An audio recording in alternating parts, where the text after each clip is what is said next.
Last night I was completely alone in my house. It was raining outside, the kind of heavy rain that drowns out every little sound. Thunder rolled far away, but inside, the only thing I could hear was the drip of water from somewhere in the kitchen. I was not afraid at first. I had stayed home alone before. I turned off most of the lights, leaving only the lamp by my bed glowing faintly. It was enough to make me feel safe. Around midnight, I heard something unusual. At first, I thought it was just the rain shifting on the roof, but then I realized it was not outside. It was inside the house. Footsteps, slow, uneven, coming from the hallway. I froze. The sound was too distinct to be my imagination. The creak of floorboards, the faint drag of something heavy. I whispered, "Hello?" No answer. I told myself it was the old house settling, but then knock, knock, knock. Three taps on my bedroom door. I could not breathe. Every hair on my body stood on end. I sat up, my blanket clasped around me, staring at the door. The knocks had been soft and deliberate, like someone trying not to wake the whole house. I forced myself to move, to grab the metal torchlight I kept near my bed. I clicked it on. The beam of light was shaking in my trembling hand. The door handle turned very slowly, but it did not open. It just turned and then stopped. My heart pounded in my ears. I stepped back and whispered louder this time, "Who is there?" Silence. I thought maybe I was dreaming. Maybe the stress of being alone was playing tricks on me. I tried to convince myself it was nothing, but then I noticed something that made my stomach drop. At the bottom of the door, a shadow, 2 feet, bare, pale feet, standing right outside. I thought it was a thief.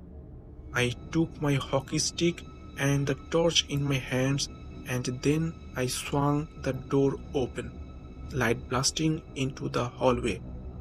But no one was there. The hallway was empty, completely still. Yet the floor was wet, like someone had walked barefoot, leaving faint, glistening footprints leading towards the dark end of the hall. I followed them, thought, though every step felt like a mistake. The footprints led straight to the bathroom door, closed tight. I listened. At first, only the rain outside, then faintly breathing. Slow, raspy breathing from inside the bathroom. I gripped the torchlight tighter, my throat dry. My hand hovered over the doorknob. Before I could touch it, the breathing stopped, and then, in a whisper so close it felt like it came from just behind the door, I heard, "I am already in your room." The torchlight flickered. I ran back toward my bedroom and saw the wet footprints now on my bed. Then I can't remember anything. When I opened my eyes, I was in the hospital bed, surrounded by my parents. I lived in a quiet neighborhood. My house is not very big, just 2 bedrooms, a living room, and a small kitchen. It is the kind of place where nothing exciting ever happens, or at least that's what I thought. It was a Tuesday night, I remember, because I had just finished dinner and was cleaning up. humming to myself. My parents were gone for the week visiting relatives, and I had the whole place to myself. At first, it felt peaceful. I liked the quiet, the freedom of being alone. I even laughed at myself for being a little nervous. But that night, something happened that I cannot forget. It began with the window. I was washing dishes when I felt it, that strange sensation of being washed. You know the feeling when the back of your neck prickles and you know eyes are on you. Slowly, I turned toward the kitchen window, and there it was, a face, smeared against the glass. Not a normal face.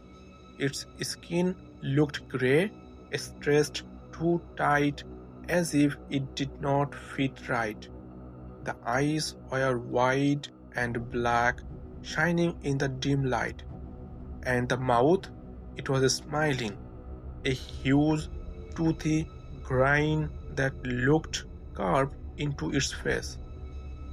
I dropped the plate I was holding. It shattered in the sink. By the time I looked back, the face was gone. My heart hammered in my chest. I told myself I imagined it.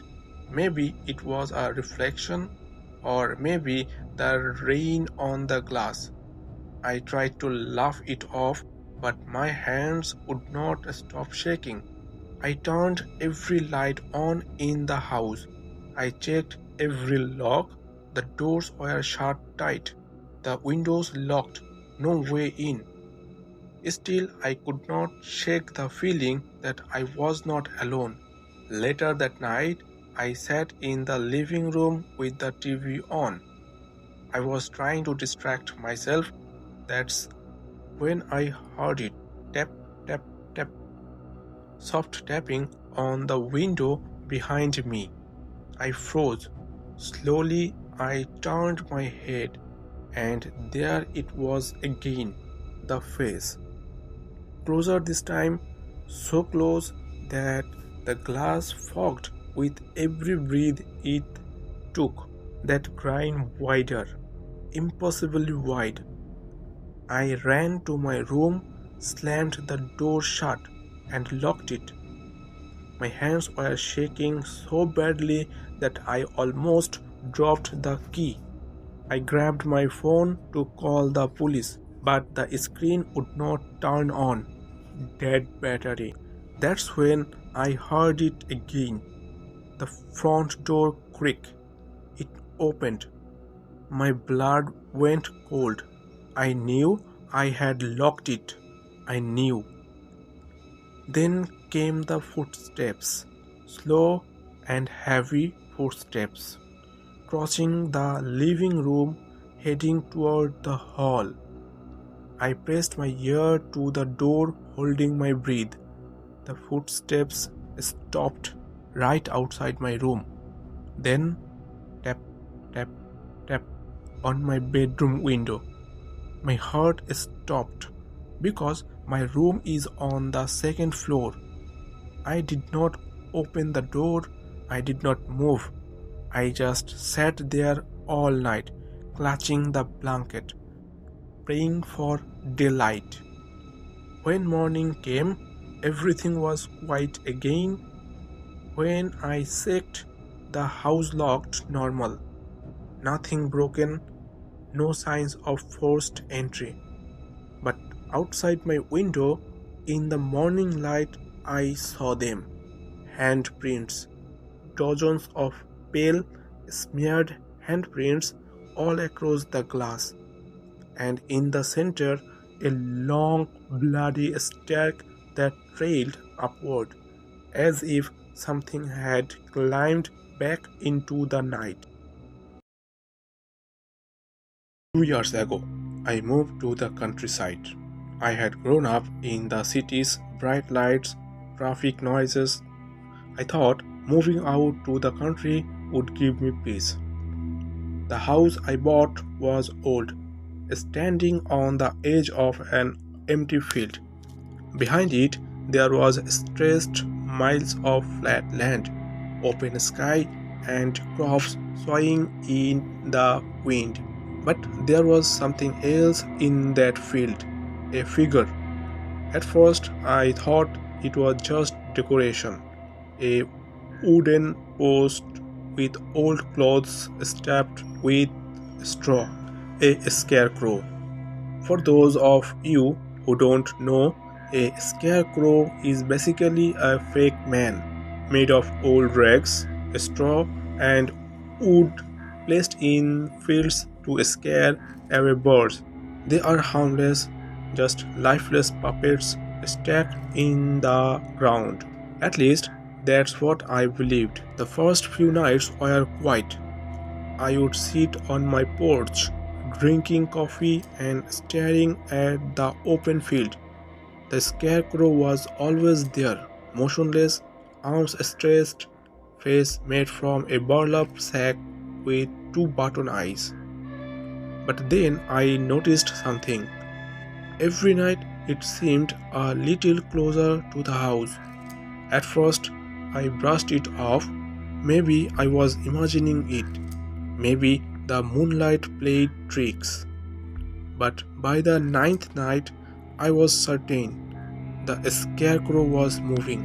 One night, I woke up around 2 a.m. hearing a soft scratching sound on my window. My bedroom was on the second floor.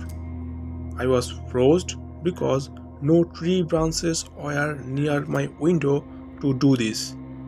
I forced myself to look, and when I opened the window, it was there, the scarecrow, its button eyes staring straight at me from the darkness. But how? It could not climb. It had no legs. I ran downstairs with a flashlight.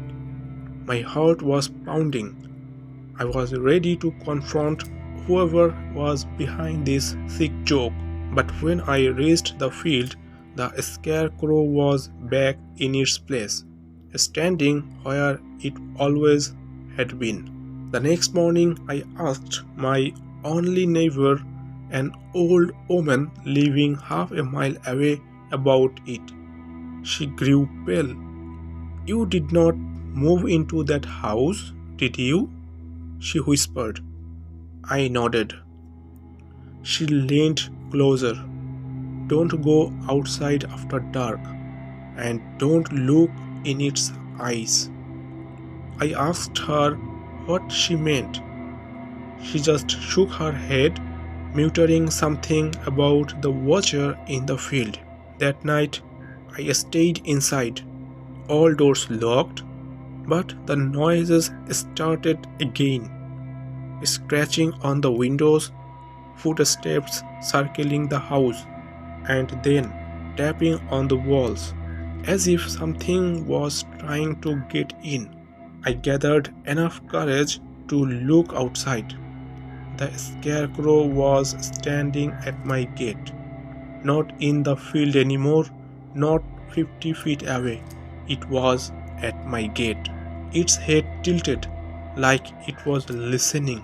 I tried to ignore it, but sleep was impossible that night. Every few minutes, there was another sound, cracking floorboards, whispering wind, and once, I swear, I heard it to breathe. Around 3 a.m., the power went out. The entire house plunged into darkness. That's when I heard the door crack open. I grabbed a kitchen knife. My hands were shaking. Step by step, I crept toward the front door, and there it was, inside my house. The scarecrow, its head brushing against the ceiling, arms stretched, straw falling from its sleeves. But its face, it wasn't curled up anymore. The sack was gone, and underneath was a pale, eyeless face. I don't remember much after that. I dropped the knife, I screamed, I ran. When I looked back, the scarecrow wasn't chasing me. It just stood there in my living room and watching. I ran across the field barefoot until I reached my neighbor's house. She opened the door before I even knocked. I told you not to look at it, she whispered. The next morning, we went back together. The front door of my house was wide open, but the scarecrow was gone. I moved out that day, sold the house for half its price, and never looked back. But sometimes, late at night, I feel like it followed me. Sometimes, when I woke up suddenly, I see a shadow at the edge of my bed, arms outstretched, head tilted, and watching. So now you know scarecrows are not just stuffed dolls in empty fields, they are watchers. And once they have seen you, they don't forget.